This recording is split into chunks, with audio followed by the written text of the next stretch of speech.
Dhaka Dhaka city কর্পোরেশনে যে কোনো ব্যবসা যদি আপনি করেন, ঢাকা সিটি কর্পোরেশন অনুমতি লাগবে। সিটি কর্পোরেশন 50% দায়িত্ব পালন করবে, তাহলে 100% হবে। এই ধরনের একটি শুভ মুহূর্তে আমি আপনাদের সবাইকে ধন্যবাদ জানাই এখানে আসার জন্য।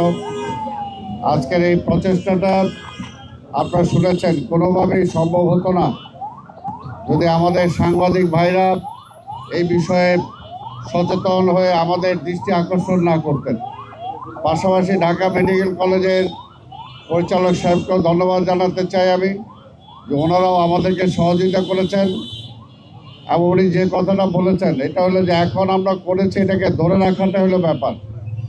আমাদের এখানে সিটি কর্পোরেশনের প্রধান নির্বাহী কর্মকর্তা, চিফ ইঞ্জিনিয়ার সহ আরও অনেকে উপস্থিত আছেন, আমি সবাইকে ধন্যবাদ জানাবো। পাশাপাশি একটা কথাই বলবো যে ভাই, মানুষের দেহের 72 ঘন্টা ময়েশ্চার লক সমৃদ্ধ লিলি বডি ওয়াশ, শিয়া বাটারের গুডনেস স্কিন রিপেয়ার করে রাখে সফট ও গ্লোয়িং। মুখটা হলো, মুখমণ্ডলটা সবাই পরিষ্কার রাখার চেষ্টা করে, সবাই সুন্দর রাখার চেষ্টা করে। বাংলাদেশের রাজধানী ঢাকা, তো ঢাকা হলো আমার মুখমণ্ডল। যদি এটাকে আমি পরিষ্কার পরিচ্ছন্ন না রাখতে পারি তা আমার নিজের কাছেও তো খারাপ লাগবে। এই বিষয়টা আমি সবার সহযোগিতা চাই। কোনোভাবেই সিটি কর্পোরেশনের একার পক্ষে বা পুলিশের একার পক্ষে আজকে এই দায়িত্ব পালন করা সম্ভব না। আমি জানি যে সাংবাদিকরা আপনারাই আমাদেরকেই ধরেন, কিন্তু আমরা বলবো যে আপনারা যারা এই দায়িত্ব পালনে অনীহা প্রকাশ করছে, দায়িত্ব পালন করছে না, আজকে প্রত্যেকটা নাগরিকের দায়িত্ব আজকে এই দায়িত্বটা পালন করা। আমি সবসময় যেটা বলে আসছি, ঢাকা মহানগরীর সকল সমস্যা বা নাগরিক সুযোগ সুবিধা কখনই নিশ্চিত হবে না যতক্ষণ 50-50 দায়িত্ব আমরা পালন না করব। জনগণ 50% দায়িত্ব পালন করতে হবে, সিটি কর্পোরেশন 50% দায়িত্ব পালন করবে, তাহলে 100% হবে। আজকে আমার যে রিক্সাওয়ালা ভাই আছে, আজকে যে আমার ফুটপাতে হকার ভাই যারা আছে, যারা বিভিন্নভাবে কোনো বেকার কাজ করে বেড়াচ্ছেন না, কাজ করছেন না বা কাজের সুযোগ নাই, তারা যদি মনে করে যে কোনো জায়গাটাই আমার সম্পদ, আমি দাঁড়িয়ে পড়লাম, এইখানে একটা ব্যবসা শুরু করে দিলাম, তাহলে তো সেটা হবে না। তো সেই কারণে আপনাদের মাধ্যমে যেটা আমরা চাই, এটা একটা নিয়ন্ত্রণের মধ্যে আমরা আনতে চাই। ঢাকা সিটি কর্পোরেশনে যে কোনো ব্যবসা যদি আপনি করেন, ঢাকা সিটি কর্পোরেশন অনুমতি লাগবে। এই ব্যাপারটা আপনাদের সহযোগিতা চাই। আপনারা সবাইকে এই ব্যাপারে সচেতনতা গড়ে তুলবেন। একটা ভ্যান্ডার যে হবে, একটা ফুটপাতে যে বসে ব্যবসা করবে, তাকেও একটা আইনের মাধ্যমে আনতে হবে, একটা শৃঙ্খলার মধ্যে আসতে হবে। এই জন্য তাদেরকে আমরা লাইসেন্স দেব, ফটো আইডি ঝুলাই রাখতে হবে তাকে, তার গলায়, যে ব্যবসা করবে এখানে, সে যে ব্যবসার মালামাল রাখবে সেখানে লাইসেন্সের নাম্বার থাকতে হবে।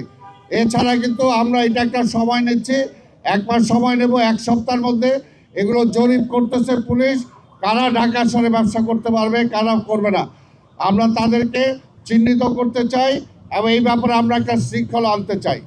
এই ব্যাপারে যদি সবাই সব কিছু নিয়ে আন্দোলন করি তাহলে তো হবে না। তাহলে আমার দায়িত্বটা আমরা কীভাবে পালন করব? কাজে নাগরিক দায়িত্বটা সবার।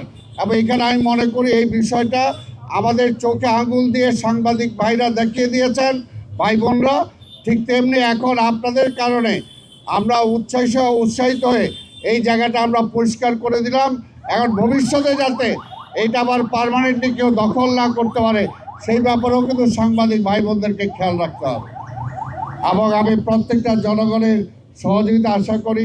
এখানে ঢাকা মেডিকেল কলেজ, স্বাভাবিকভাবে এখানে দেখেন অপোজিট তাদের বাগানটা কি সুন্দর আছে, রাস্তার ফুটপাথটা যদি আমরা সুন্দর রাখতে পারি, একটা রুগী যখন আসবে, যেখানে ডাক্তারের কাছে আসে, যদি পরিবেশটা ভালো পায়, তার মনটা কিন্তু এমনি ভালো হয়ে যায়। এই জন্য সব কিছু ডিপেন্ড করে পরিবেশের উপরে। আজকে সামনে চিকনগুনিয়া এবং ডেঙ্গু রোগের প্রভাবের সময় আসতেছে। এখন থেকে আমরা সিটি কর্পোরেশন চেষ্টা করছি, পরিষ্কার পরিচ্ছন্ন অভিযান আমরা কন্টিনিউ চালিয়ে যাচ্ছি। কিন্তু জনগণ যদি আপনারা সহযোগিতা না করেন, আবার আপনারা যদি অসুস্থ হয়ে যান, মশাই যদি আপনাকে কামড় দেয়, তাহলে দোষ দিবেন সিটি কর্পোরেশনকে। তাহলে আপনার আঙ্গিনা আপনাকে পরিষ্কার রাখতে হবে, আপনার রাস্তা আমাকে পরিষ্কার রাখতে হবে। এই রাস্তা একদিক দিয়ে সিটি কর্পোরেশন পরিষ্কার করে যায়, আরেক দিকে এইখানে যে কয়েকজন বসে এখানে খাবার খাইলেন, উচ্ছিষ্ট খাবারটা রাস্তায় ফেলে যাবেন। এই যে এইভাবে প্রত্যেকটা নাগরিক যদি আমরা সচেতন না হই যে একটা শপথ আমরা নেব, রাজপথে কেউ কোনো কিছু ফেলবো না, এইটা শপথ নেন, দেখেন রাজপথ অপরিষ্কার হয় কিনা। হবে না, সেটা রিক্সাওয়ালাই হোক, সেটা ভ্যান্ডার হোক, সেটা দোকানদার হোক, আবার সেটা অফিসার হোক, প্রত্যেকেই ময়লা আবর্জনা ফেলার একটা নির্দিষ্ট জায়গা আছে। সেই জায়গার আগে আমি আমার হাতে রাখবো, আমার পকেটে রাখবো, আমার গাড়িতে রাখবো, সেখানে যাওয়ার পরে আমি সেটা ফেলবো। দেখেন ঢাকা শহর পরিষ্কার হয় কিনা। শুধুমাত্র সিটি কর্পোরেশনকে আমি দায়ী করব, আমি তো বললাম 50-50। সিটি কর্পোরেশন 50% করলেও 50 ভাগ দায়িত্ব পালন করলো, আর বাকি 50 যদি জনগণ না করে তাহলে কিন্তু সেটা সম্ভব হবে না। তা আমি বক্তব্য দীর্ঘায়িত করতে চাই না। আজকে এটা একটা দেখেন কি সুন্দর একটা পরিবেশ সেখানে সৃষ্টি হয়েছে। এই পরিবেশটা রক্ষা করার দায়িত্ব সকল জনগণের দায়িত্ব। কাজে আমরা জনগণকে সচেতন হওয়ার জন্য সবাই চেষ্টা করব, সবাইকে বলবো। আজকে ট্রাফিক সিস্টেম যদি ঠিক করতে হয়, আজকে রিক্সাকে একটা সিস্টেমের মধ্যে আনতে হবে, আজকে ট্রাককে একটা সিস্টেমের মধ্যে আনতে হবে।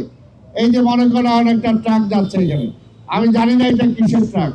দিনের বেলা সব ট্রাক তো রাস্তায় চলাচলের কোনো সুযোগ নাই।